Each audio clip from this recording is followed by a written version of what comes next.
Hello, all my people. Welcome back to another episode of Burgess and Son. I am Zay for Life, and this is Burgess. We are Burgess and Son, father and son, like father and son. Welcome back to another episode. How are you doing this week, Mr. Keith? Just fantastic. Okay. It's been a lot of basketball things going on. Okay. A lot of weird shit has been happening. And I wouldn't say weird because I feel like Anthony Edwards is a top dog in the league. But still some weird shit because they're a low seed. LeBron is out of the playoffs. LeBron and the Lakers are out of the playoffs. Okay, no more Lakers. No more Lakers in 5. Cruise ship, bottom of a ship. Ship is sunk. Lakers went home in 5. How do you feel about it? LeBron and the Lakers out of the playoffs. I'm not shocked by it. The team was flawed. But you thought they would put up a better fight than to go out in 5 games. Man. So it's definitely a disappointing end to their season. I know their fans are absolutely unhappy. Yeah. However, I think, the future is kind of bright. I think at this point the question is, what's LeBron going to do? He just finished his 22nd season. 22nd NBA season. Yeah, absolutely insane. At 40 years old, you have to question, what's his plan for next year and beyond, because obviously he can't play forever. Yeah. As much as it seems like he can, because he did average 24 and 9 and 7 something this year. Mm-hmm. Just ridiculous, sick numbers. And for a 40-year-old. Yeah, and he seemed to, a little bit of life got injected into him once they got Luka. And, he was able to change from being on the ball all the time to being able to conserve his energy some, play off the ball, play better defense. His assists went down, rebounds went up. Mm-hmm. And so if this is the end for LeBron, absolutely incredible career, one of the more noteworthy careers that's ever been had in any sport. I think because he's so polarizing sometimes, with the Jordan versus LeBron thing, sometimes we, kind of lose focus of, dude, he was great, dude. Yeah. He's great. Yeah. It's arguable whether or not he's the greatest ever. I honestly don't think he is, but that doesn't diminish how great a player he was. Yeah. The Lakers will have some options if he does decide to retire. That's a bunch of cap money offered him. Yeah. They still will have Luka. And so there's, with that kind of cap space, there's a lot of moves that they'll be able to make to, improve the team going forward. And, with Luka as, the central figure. What do you think? First of all, as a Celtics fan, I feel no sympathy for any Lakers fans. Okay, I'm glad they out. But for LeBron's sake, it is like you said. In case he does retire, it has been one crazy wild ride and a fun ride actually. A lot of memories has been going through, especially because LeBron been in the league since 2003, and I was only about 7 or 8 then. So my whole life, basically, I've been watching LeBron play basketball, and it's been a lot of memories. It's been fun, but that's just if he retires. But really, to be honest, if I'm a Laker fan, man, I have so many questions about a lot of things. First of all, Austin Reeves, where were you? Especially that last game, elimination game, Game 5. I was literally looking like, Austin Reeves, where are you, bro? You keep turning over the ball and then I'm looking at it kind of like, well, you draft Dalton Connect. You draft Connect, and it's like you barely played him, but he was good in the regular season in the first couple of games when you did play him. I don't know why you went away from that. I don't know what style of play y'all really thought y'all was going to, or if you thought you was going to win because of with no bigs. That didn't happen. And then on top of that, not only no bigs, the thing that I didn't know, I knew he was on the Lakers when he got traded, Max Keebler, but I didn't know his last game played was in December, and you put him in rotation over Jackson Hayes. Jackson Hayes didn't play that whole game, like by coach's decision. Now, I don't know inside the locker room or inside, like if he might have broke curfew, he might have did something that he can't play. Respect, but at the same time, nobody's saying it, so I can only assume. And what I assume from is what I see, and y'all did not at all play Jackson Hayes, and I have no idea what that is about. But yeah, man, Lakers, y'all got some serious thinking to do. It is other players out there, I feel like, that are probably looking for a change. Maybe Giannis, Jokic if they lose in the second round. A couple more I can probably think about, but those are the only two I can say right now that you can look out on the move, but possibly going to the Lakers, especially if LeBron retires and money comes back. We good. Yeah, so that's all I gotta say about it. I'm happy that the Lakers are out, but if I'm a Lakers fan, yeah, I'm mad and I'm pissed off, and I want answers to a lot of questions that I'm gonna have in the offseason if I was y'all. Probably not getting any until after LeBron decides what he's gonna do. But moving on, next round of the playoffs is taking shape. To this point, 7 of the 8 spots have been declared, and we are representing 2 of those who are actually going to be playing against each other. Hate week in the New York Knicks and the Boston Celtics. So I'm going to take this particular time to gloat that we won against the Detroit Pistons because at the bottom of my heart, I don't think we got a snowball's chance in hell of beating the Celtics. So I'm going to enjoy Jalen Brunson closing the door on the Detroit Pistons. That was nasty. Yeah, before we go to Boston and just get bitch slapped. So I am looking. I'd like to think that we could at least be competitive. I know we've played Boston 4 times this season, and we lost all 4, and I think we blew out 3 of the 4. I think so. Yeah, I mean, like there wasn't any of the games where it even seemed like we would have a chance to win. Yeah. And that's kind of why I'm bullish on the series. Like I don't really think we can beat them. I think it's just it's a bad matchup for us. But I think the Celtics are the best team in the league, so they're a bad matchup for everybody, not just us. Yeah. I'd like to see it. I'd like to possibly see it go 6 games. I don't really see that. You don't see 6? I don't see 6. I see us maybe getting 1. If we get swept, I wouldn't be shocked by that. I'd be disappointed. I think, you got to win a game. At least 1. But I wouldn't be shocked if we got swept. I think, I don't know, 6 games I feel like it can go. I think it's really up to us. Celtics really control their own destiny. And if we're missing shots or we're not disciplined throughout the game, we can lose, and we will lose. I think first 2 games in Boston, I think playing in Boston is harder. It's harder to play in Boston now. And being a fan of Boston, calling the past years before of how we will lose at home so many times, but now we kind of figure it out and we use home court advantage to our, to our advantage.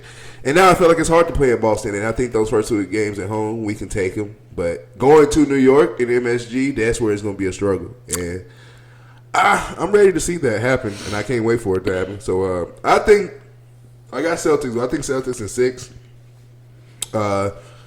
I wouldn't be shocked if we won in 5, but I will be shocked if we swept. I ain't gonna lie. I think our only chance is to kind of make the game uglier. Yeah. Traditional old school Knicks. Yeah, you gotta go great and grind. Yeah, and have it come down to the last 2 minutes and have Jalen Brunson take over. Mm-hmm. That's it. That's the only way I see us winning games. I would like to say also while we got the time about it, Malik Beasley, man. I first of all, as a man has made mistakes in games, I know how you can go to any level, middle school, high school, college, professional level, and you will see some bullshit happen. Like, it's just a guaranteed bullshit is going to happen, especially with sports. But man, Malik Beasley didn't even give the Pistons a chance, man. I'm okay with that. I was like, wow. I'm very much okay with that. So, Knicks and Celtics, that's going to be a good series. Also, Cavs and Pacers, that's going to be a good series, too. Watch out for that one. Yeah. The whole Eastern Conference series is going to be good. Yeah. Well, moving on, we do have, or we had 2 Game 7s in the first round. So, as of this taping, one of those Game 7s has already happened. Denver has defeated the Clippers. Mollywop, they ain't even defeated. Okay. To move on to the Western Conference semis. Personally, I only saw the first quarter of that game. This is how much I love your mother. We went out, and I only saw the first quarter of that game. You got lucky, low-key.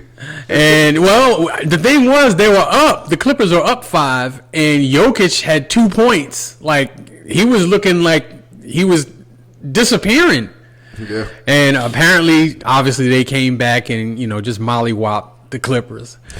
I didn't see the game, but I think looking forward, Denver and OKC is going to be a hell of a series. That's going to be hell of a series. I don't even know if I can call that one. To me, that's a coin flip because I believe those are the 2 best teams in the Western Conference. I will feel cheated if that series don't go 7 games. Yeah. I can see it going 7-2. Yeah. And one thing I do want to say is, having watched this 7-game, well, most of the 7-game series, can we normalize saying that Aaron Gordon is the second best player on the Nuggets? That's a good argument. If you watch those games, Aaron Gordon saved them. Dude, he's consistently making big plays after big plays. He's a terror on the offensive boards. He's a terror in the paint. He's excellent defensively. And he can go out to 1 through 5, which is like incredible. He's amazing, dude. And I like to see him, making a name for himself beyond just, being a dunker, because that's, what we all knew him for. Prior to this was, those 2 dunk contests with Zach LaVine. So I just want to throw that in there. Shout out Aaron Gordon. Hey, shout out Aaron Gordon. He's definitely tough. He's way tough. I would say that's a good argument. Of course, people will argue Jamal Murray. Jamal Murray is a good player, but sometimes he can be he's inconsistent. Yeah, and so when he's great though. Exactly. When he's great, but it's like, dude, why can't you be this great all the time? Same problem I had with Anthony Davis for a while. Yeah. Dude, how can you score 40 and get 15 rebounds in the next game you only have an 11? Like, what is this? Yeah. And so that is a good argument, I will say, for sure. Another Game 7 also happening tonight. Taping is Sunday, May 4th. It's another boxing match tonight, by the way. And Canelo won, by the way, last night. But Rockets versus the Warriors in Houston. I think the Warriors fucked up by letting the Rockets steal Game 6 in Golden State. Now you give momentum to Houston, who is going to be at home. Houston is probably rocking right now. They've been partying all day probably. The stands are probably just now about to fill up, and they're about to play this game. It's going to be loud. It's going to be rocking. The Warriors messed up by not winning Game 6. Of course, Steph Curry is Steph Curry. Jimmy Butler is playoff Jimmy. And Draymond is Draymond. So I feel like they're going to come out with the right sense of urgency. They know they're champions. They know, Jimmy Butler's not a champion, but he's been there plenty of times and he knows the protocol. And you put him in the right system, which is the Warriors. I feel like they're going to come out ready and poised, but you got a young, hungry Houston Rockets team who Jalen Green is amazing, man. Inconsistent. He's amazing. Great when he's great. Sometimes he disappears, man. Exactly. And I don't know why. I don't have a problem with it, but I don't know why, the Rockets lean heavily on Şengün. Because he's their best, most consistent player. He's a good player, but he just looks weird. He's kind of a matchup problem, for Golden State. Mm-hmm. They don't have anybody who can really consistently check them. Mm-hmm. So why not? And then if Jalen Green is all over the place, what you got if you're Houston, what you got to hope can happen for you is that Fred VanVleet is on. If he's on, you got a real good chance of winning. And if he plays like he did the first 3 games, you're gonna lose. Yeah, he needs to lock in and tune in. Fred VanVleet is a real good player, man. Shout out to Fred VanVleet. Crazy fact is we were both actually 30 minutes apart in college when I was there. He went to Wichita State. I went to Butler. Got to see him play. Actually saw him in person.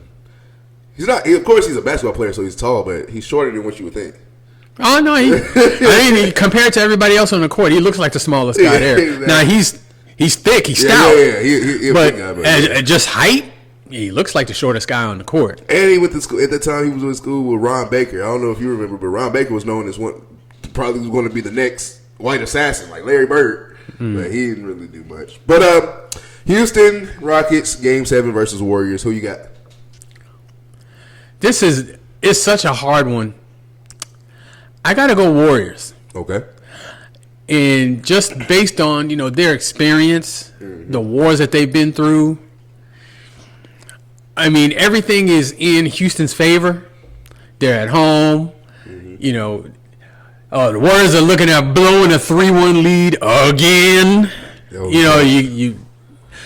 Everything's kind of going against them after having lost the last 2 games and now having to go on the road for Game 7. But Steph is Steph, man. Yeah. And if I remember right, the last time he was in a Game 7, he threw 50 up. Damn. Well, that was the Kings, right? I believe so. I mean, it was fairly recently. If it wasn't the Kings, it might have been on that run where they ended up beating the Celtics. I knew it wasn't there. I know it wasn't against the Celtics because they beat y'all in 6. There was no Game 7. I know that, but I remember. I do remember him in that final. I think it was Game 4, Game 5, when he put up like 44 in the Garden. I was just like, God bless. Yeah, we couldn't but do shit. Steph is Steph. That team is tried and tested. If as long as Draymond don't do nothing too crazy, and I have to admit I've been underrating Draymond Green. Yes. If you watch the games, of course, he's not going to wow you with the stats. He's just not. But if you watch the games, he's key to everything they do, offensively and defensively. Yes. And they need him. If he plays just his game, I think that gives them a chance. Because he's so smart. And he knows how to be in the right place at the right time and make the right play, offensively and defensively. I think he could very well be the difference maker tonight, and he's probably the biggest reasons, besides Steph, and that I would pick the Warriors to win this game. And I think it's going to be close. Yeah, hopefully it's closer than the other Game 7. Well, yeah. I would also say Draymond, too, is legit point forward for the team. He sets up all the schemes. He's at the right place at the right time at all times. Definitely, I've known, especially in the past, and you've seen him, his costly mistakes cost the team. Him being suspended some games. The finals when LeBron and them came back 3-1, he was suspended for Game 4 or Game 5. Game 5. Was it Game 5? Yeah, it was just Game 5. It was one game. Yeah, and I was just like that one suspension, that one game made a difference, and he wasn't there, and so and there's been other times that he's been suspended for games or got technicals or got kicked out of games because of having 2 tech. So yeah, he is a big difference. That's what I'm saying. I can't put it past him to do something to hurt the team. Yeah, but you got Warriors. I got Warriors, and kind of as long as he plays his game, I think they have a really good chance as long as he plays his game. I'm gonna go Rockets. And if it's close in the last 3-4 minutes, you picking against the Warriors in that case, especially if it comes down to a free throw shooting contest, they just gonna get the ball in Steph's hands and make you foul Steph, and Steph ain't missing. It's not missing. He's not gonna miss. So to have a closer like that on your team, someone who can shut the door. Especially if it comes to the end and you have to foul, they put you in that situation where you have to foul. Steph's gonna make them free throws, and you're gonna lose. You're gonna go home. I got Rockets. I think Rockets can pull it out tonight, and hopefully they do. That would be crazy. Go hard for the city, go crazy for the city. It'll be good for the city, and I can't wait to see what happens. All right, y'all know what time it is. Best segment in the world, soon to be known to the world as the best segment in the world. Way Back Wonders. If you are new here, hello, welcome. But this is Way Back Wonder. Way Back Wonder is where the OG here tells the young buck stories of past athletes that I might not even just seen growing up, or I might have seen but I didn't really know about. But who is our Way Back Wonder today? Today's Way Back Wonder is the great Isaiah Thomas. Hey. Not the one that played for you guys. Not that one. Yeah, but Isaiah Thomas that played for the Detroit Pistons. Bad boy. Clearly that man, regarded as one of the best point guards all time. I'd have him in my top 5. What's strange about Isaiah Thomas is that he wasn't really big. Yeah. He's 6'1". He wasn't, just a great scorer. He could score, but he wasn't like Iverson, scoring 30 a game. Mm-hmm. He was a good assist man. He wasn't a great assist man. He wasn't, 12, 14 assists a game like Stockton or Malone. Stockton or Magic Johnson. Yeah. But the guy was he was a great player. He was great offensively. He was great defensively. He was great in the clutch. Mm-hmm. And he was a tremendous leader. He was the leader of that team. And generally speaking, when you think of those Pistons teams, you think of, the bad boys. You think of Rick Mahorn. You think of Dennis Rodman. You think of Bill Laimbeer and those guys beating people up in a lane. But, Isaiah Thomas was their best player. Mm-hmm. Absolutely tremendous competitor. He went to the University of Indiana, played under Bob Knight. I think he came out of college as a sophomore, one of the first players to ever do that. Really? Yeah. And he came into the NBA. He came off of a national championship that he won with Indiana, where that team went undefeated. Really? That's crazy. To my knowledge, I believe that Indiana team is the last team to have an undefeated season in men's college basketball. And win it all? And they did win it all.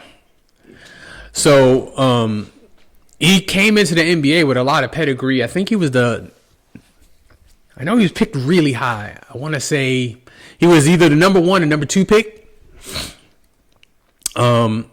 If I remember right as well, one of the reasons why he left college after his sophomore years was he didn't get along great with Bobby Knight. Which, we've heard that over the years from a lot of players. Yeah. But he has since, come back and said that, hey, Bobby Knight's tough love is kind of what made him the player that he became. Yeah. But his teams in Detroit, obviously they were fantastic, with Joe Dumars and Vinnie Johnson, Adrian Dantley, Mark Aguirre. They had horses on that team. And he was the leader, the unquestioned leader. Sometimes I actually argue that Isaiah Thomas and Joe Dumars was probably one of the best backcourts. Oh, there's no doubt about that.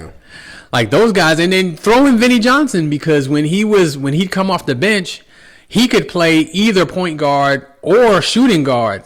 And, a lot of times, those three would just rotate. Yeah. And, they would cycled more bigs, but those three were the primary backcourt players. Mm-hmm. And, what I remember, a couple of things I remember about Isaiah was, I remember one year they played the Lakers in the finals, and he got hurt in the game to the point where he could barely walk. Mm-hmm. He could barely walk. And he stayed in the game. Not only did he stay in the game, he scored 25 points in the third quarter, hobbling around, just sheer will. So, again, he's going up against Magic Johnson, Byron Scott. These guards are, much bigger than him. And he's making them look foolish limping around. I think a lot of times he gets kind of forgotten and overlooked. There was the controversy with him not being on a dream team, which at the time I thought he absolutely should have been. Yes. When they picked the 10 NBA players, they only picked one point guard, which was John Stockton. They did not have a second point guard. Well, of course, they had Magic. But Isaiah, you couldn't tell me at that time Isaiah wasn't one of the 10 best players in the NBA. And he should have been on that team. Apparently, he had beef with Michael Jordan, which continues to this day. That's crazy. These are two old motherfuckers still having beef. Well, personally, I think Isaiah Thomas should let that go. Mm-hmm. It's not something that he's going to win. And, whenever he speaks on Jordan, of course he's telling things from his perspective. But the public sentiment is always going to lean towards Jordan and against him. All the way. And at this point, with Jordan not really ever saying anything about him, it just kind of seems a little childish, to keep bringing him up every time and going on all these podcasts and talking about. Now, but I'll also say this about Isaiah Thomas.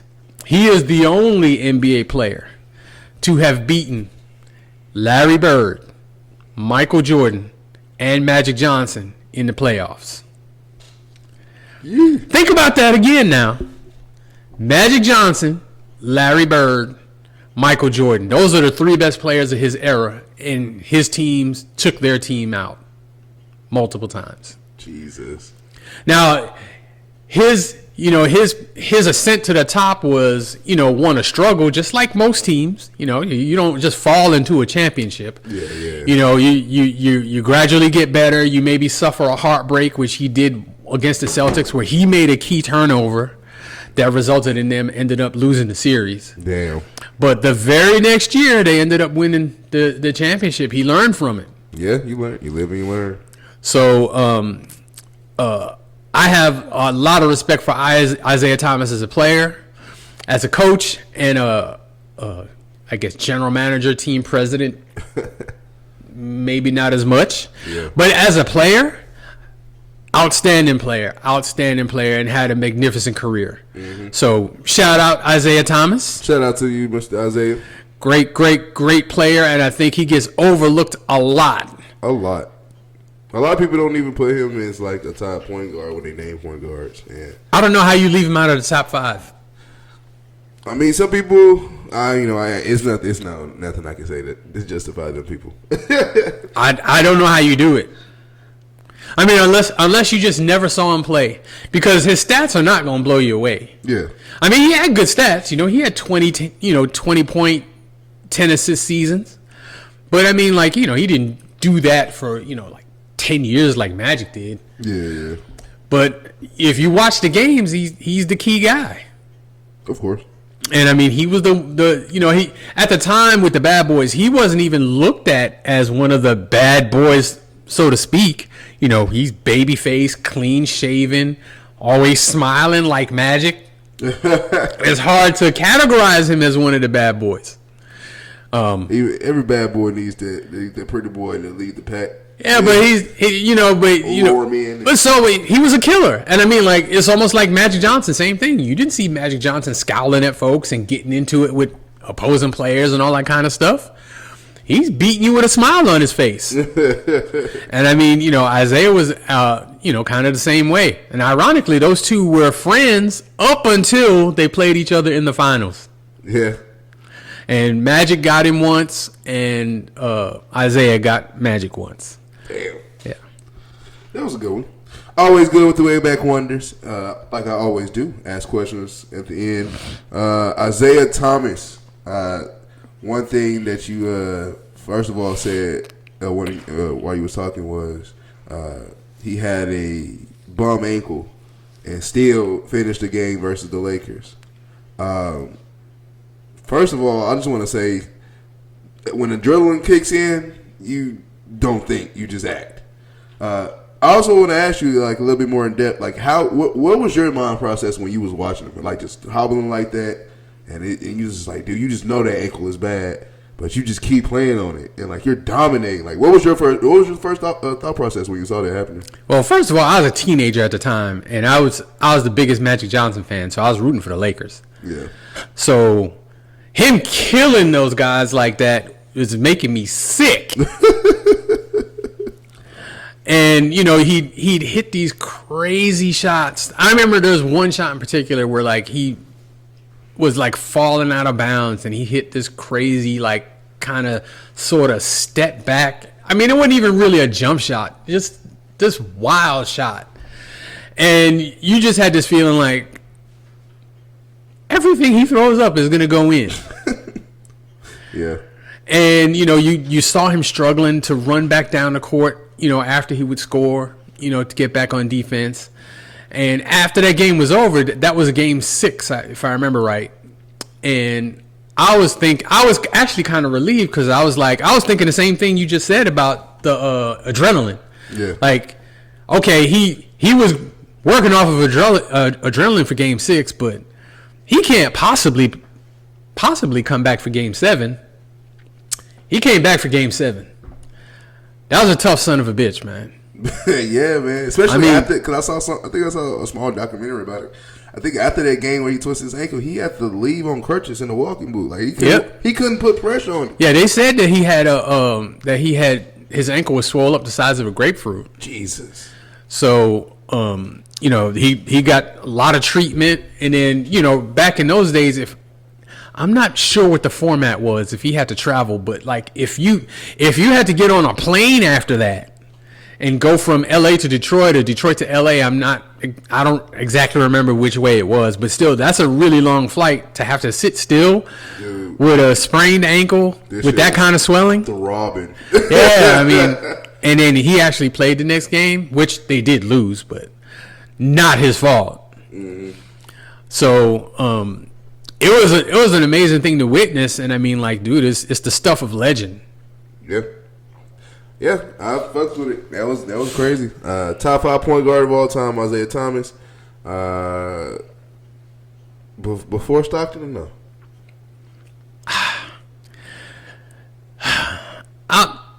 I'm gonna say ahead of Stockton. I would take him ahead of Stockton. Okay.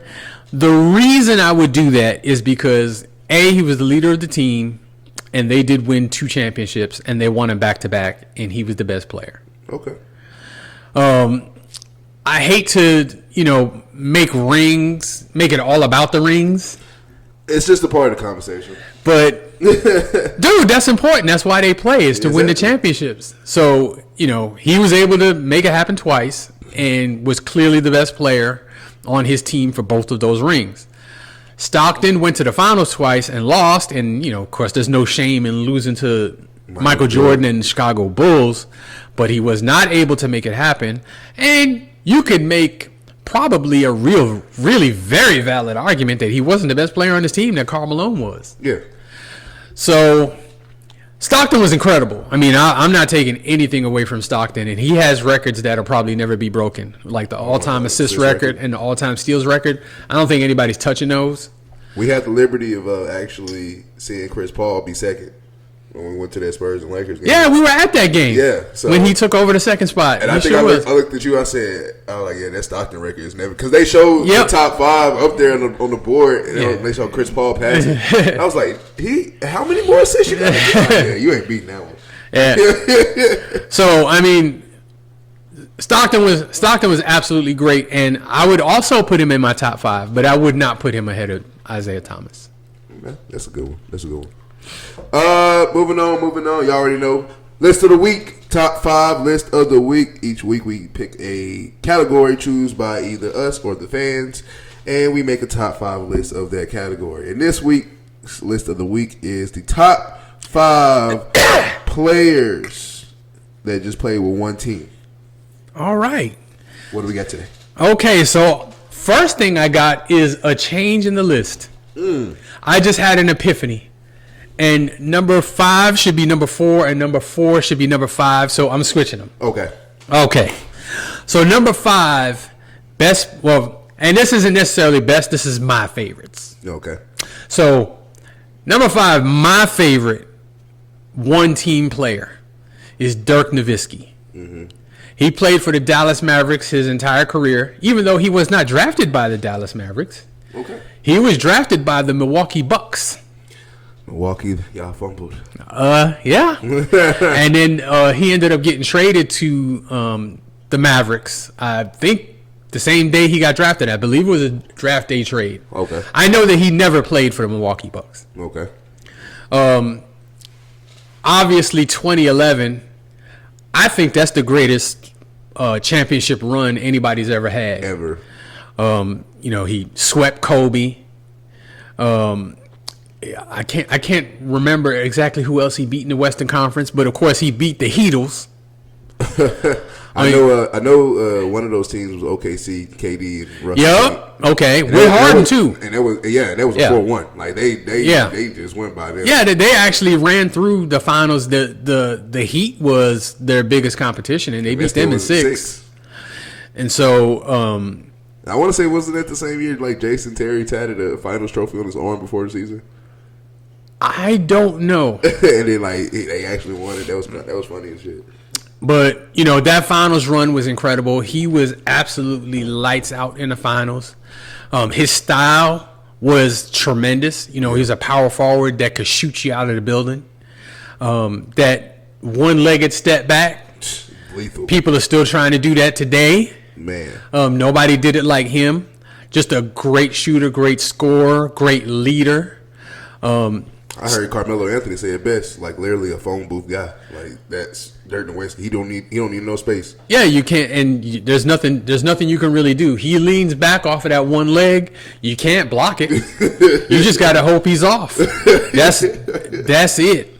But another player who I just don't believe he gets his due. I just don't think he does. He's one of the all-time greats. And I don't think he gets recognized. I want to say he's number 6 all time in scoring in the NBA. Like it's ridiculous. There's only 8 guys ever to score 30,000 points, and he's one of them. Yeah. So Dirk Nowitzki, number 5. Number 4. Obviously, I had him at 4, and I bounced him down to number 5. But that's only because number 4, I just have trouble. I have trouble even putting him at 4. I almost feel like he should even be higher than 4. And he's just one of my personal heroes for, things that I've mentioned before. Yeah. But it's Walter Payton. Okay. Top 3 running back all time in the NFL. Mm-hmm. I don't think anybody argues against top 3. Mm-hmm. A lot of people have him at number 1. I don't, but he played for the Chicago Bears, I believe, for 13 seasons. Did win a Super Bowl with that great 1985 Bears team that went 15-1 and just steamrolled through the playoffs. Damn. He was the all-time leading rusher up until Emmitt Smith passed him. I think he had 16,000 career rushing yards. He played on a lot of mediocre teams too. Yeah. The best quarterback he ever had was Jim McMahon. Jim McMahon was serviceable and a decent starting quarterback, but, not great. Yeah. So he was the offense his entire career. He was the offense.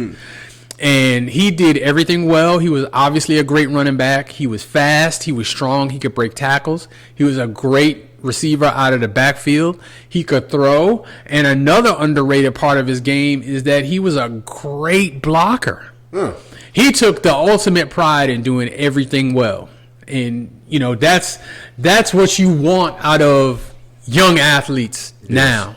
Is just to have enough pride because you can do it. You can. Maybe, that $20 million contract you want, you don't think blocking is going to help you get there. It will.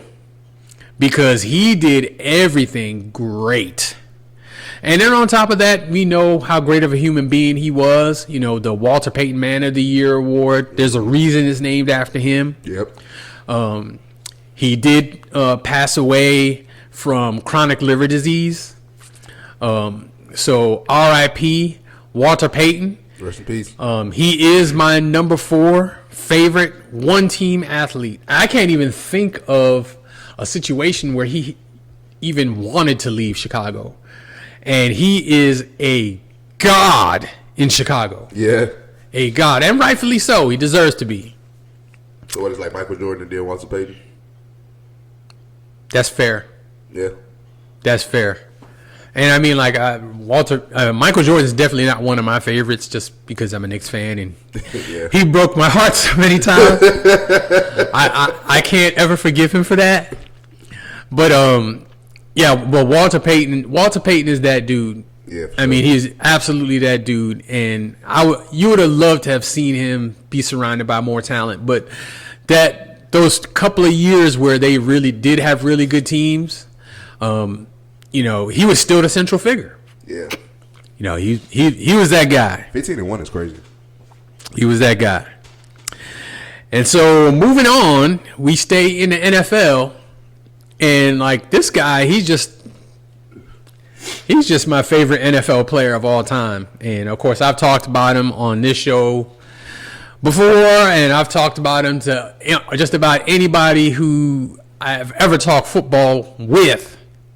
Is the great Barry Sanders. Obviously an argument as the best running back to ever step on a field. Great player. Played his entire 10-year career with the Detroit Lions. Oh my God. 15,000 career rushing yards in 10 years.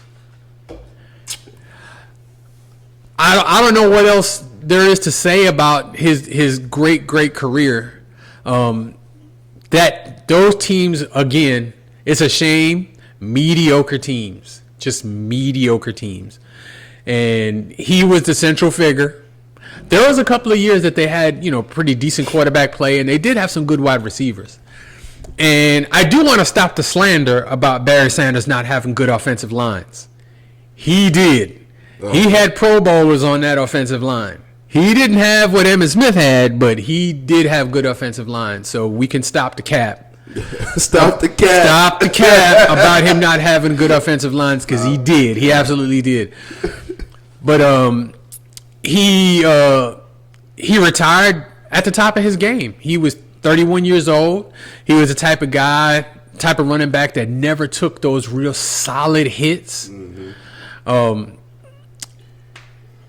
Was just dominating his entire career.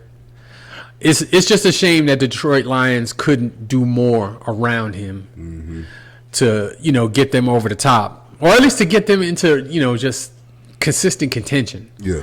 I think there was like maybe 1 year where they made the NFC Championship game. They ran into the Washington Redskins that year. Yeah. We bottled them up in that game. But, I mean, it was one of the rare occasions where somebody did that. I mean, because he's the type of guy that you could bottle up the whole game, and then the next thing you know, he's 75 yards for a touchdown, breaking the game open. Damn. His open field moves, one-on-one in the open field, you got no chance to tackle him. Maybe 2 or 3 guys in the open field, they're going to have a hard time getting him down.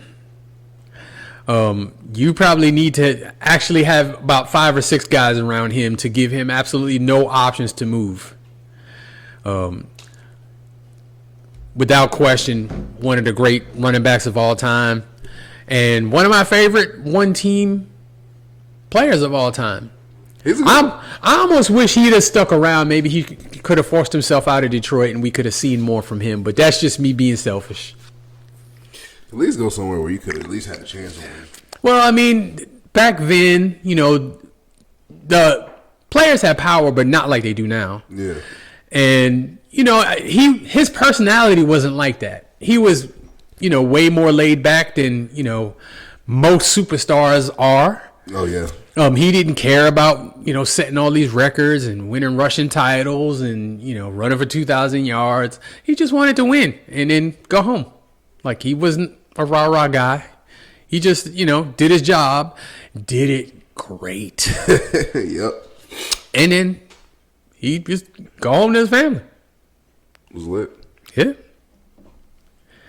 So, number 2, all time, my favorite one-team athlete, the late, great Kobe Bryant. Bing! So, I don't know what else really needs to be said about how great Kobe was as a basketball player. He played his entire career with the LA Lakers. Yes. Again, a player who was not drafted by that team. Wasn't he drafted by like the Hornets or something? He was drafted by the Charlotte Hornets and traded for Vlade Divac. I mean, because Vlade Divac is actually nice, I would say, okay, just how it played out is a bad trade. Obviously, it's a bad trade the way it worked out because you got one of the all-time greats for, somebody who was a decent, serviceable starter. Yeah. But at the time, Kobe Bryant was fresh out of high school. Vlade Divac was an established veteran. Mm-hmm. So, I mean, I understand why they did it. Nobody knew what he was going to become. I was fortunate enough to be living in Los Angeles when he was a young player and to have seen him live when he was young. That's awesome. But that was, before he was really Kobe. Yeah. Before he was a superstar, when he was, like a rookie. I want to say he was maybe in his second year when I saw him. So was it his rookie year or second year he was in the All-Star game? Yeah, it was his second year. He was an All-Star. As a rookie, he averaged like 7 points a game. He didn't play much. Okay. But obviously a legendary career. Yes. 20 years played, 5 rings, MVP. 2-time Finals MVP, an icon of the sport. Icon. An absolute icon of the sport. Revered even after he quit playing. Revered after his passing. Mamba mentality. Yes, that's a thing. Absolute thing. There's players today that still quote and try to pattern themselves after Kobe, who himself patterned himself after Michael Jordan. Yeah. And athletically, he is definitely the closest thing I've ever seen to Michael Jordan. He was really, I don't want to say sneaky athletic, but he was athletic as hell. He was crazy athletic. Yeah. 6'7", and could jump out of the gym. And not only was he just ridiculously athletic, he was incredibly skilled. Yes. He was great at everything. Mm-hmm. Of course, it's also notorious, how brutal he was as a teammate sometimes. Yeah. I definitely think he patterned himself after Jordan with that because Jordan is also notorious for that. But sometimes that's needed. It is. Sometimes people need a kick in the pants. To get themselves right. And, from what I've heard of him, he was the one to kick you in your pants. and it may not be the backside of your pants when he's kicking you. Yeah. So, but, of course, he paired with Shaquille O'Neal early in his career for his first 3 rings. They didn't get along at some point. And parted ways, and he won 2 more rings after that. And they was dominating. And of course, he was the best player, the central figure. There's stories galore about things that Kobe has done to inspire up and coming players that he took under his wing. My first NBA jersey was actually a purple Kobe jersey, number 8. I remember that. That was, yeah. And then Jason Tatum, Devin Booker. Those are 2 players that come to mind when because they love Kobe so much. Didn't Durant claiming Black Mamba and stuff too? Yeah, he got some I think they all 3 have a signature shoe like collab with Kobe, like either his signature on it, a quote from him, or a colorway. So the players out there, they love him. And even Kobe, before he passed away, he used to rant about Kevin Durant, talking about Kevin Durant gonna be best scorer of my game. Like, this motherfucker is too damn tall and is too damn skilled. And talk about somebody who wasn't afraid of the moment and was not afraid to take the big shot, no matter how difficult that shot was. I mean, he missed some, he made a lot, and it's incredible to see how much love and the outpouring of love that came his way, and this was even before his passing. How respected and revered he was by his peers and by fans in general. Yes. And even when LeBron went to the Lakers, I mean, everybody was like, "Dude, you ain't Kobe. You ain't Kobe." And I mean, if LeBron retired tomorrow, he ain't Kobe. I mean, that's just how much Laker fans loved him. I think it's Kobe Bryant, Magic Johnson, and everybody else. Yes.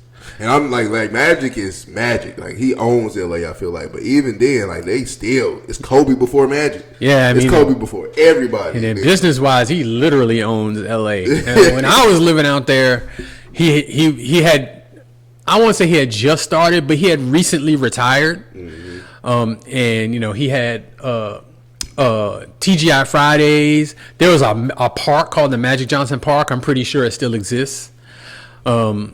He had the Magic Johnson theaters. So, yeah, he literally owns L.A. And, you know, he was investing in, you know, like the hood. Yeah.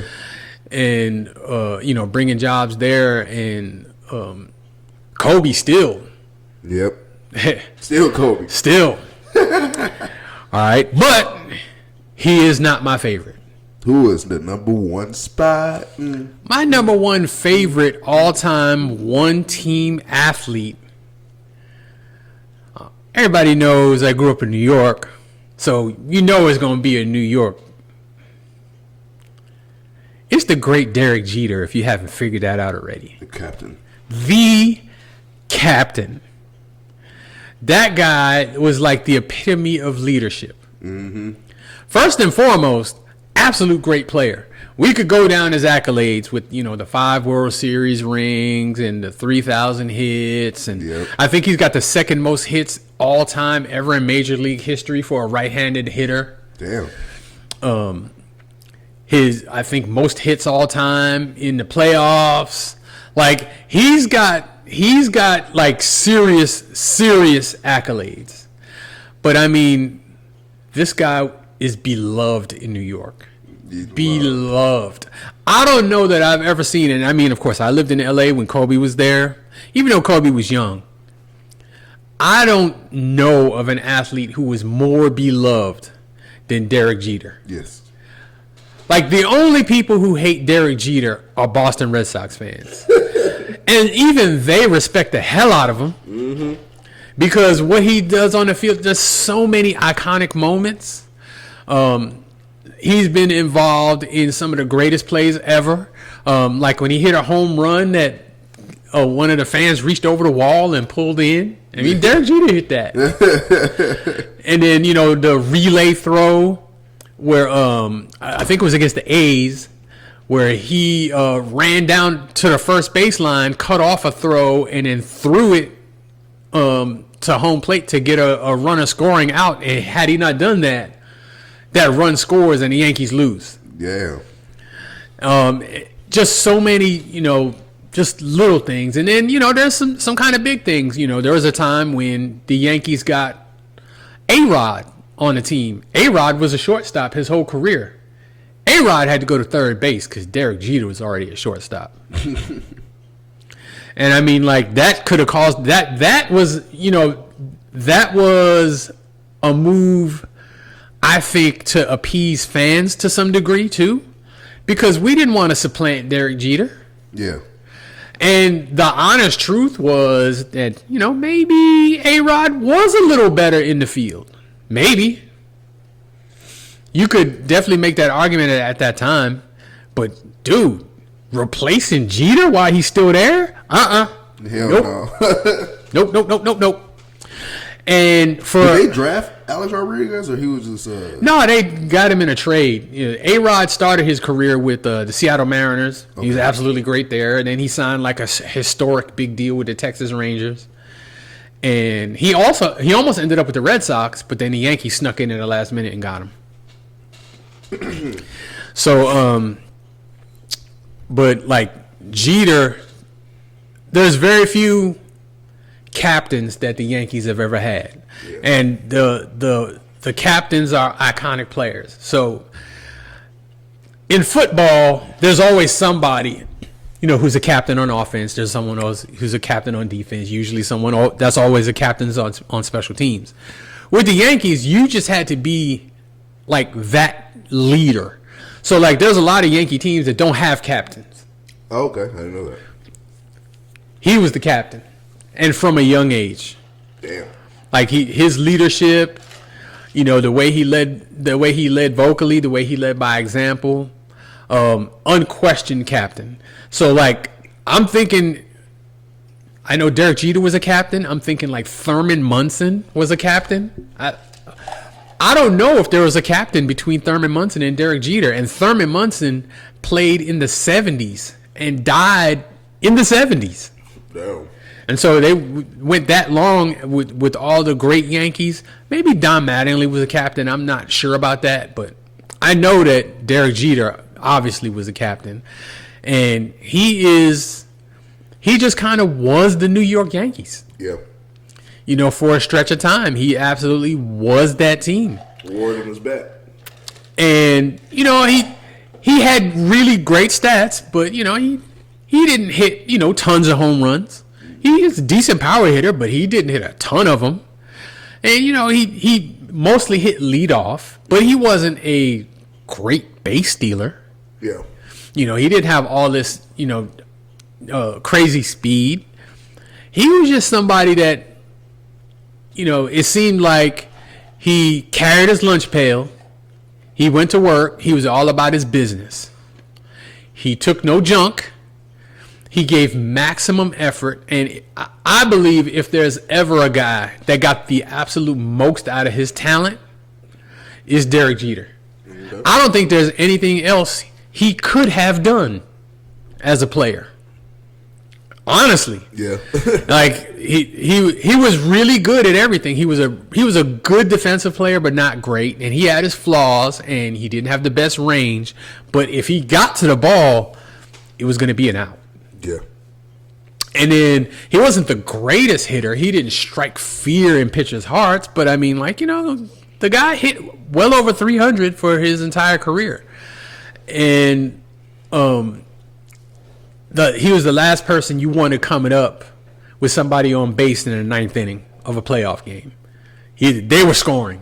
He was going to find a way to make it happen. He just was.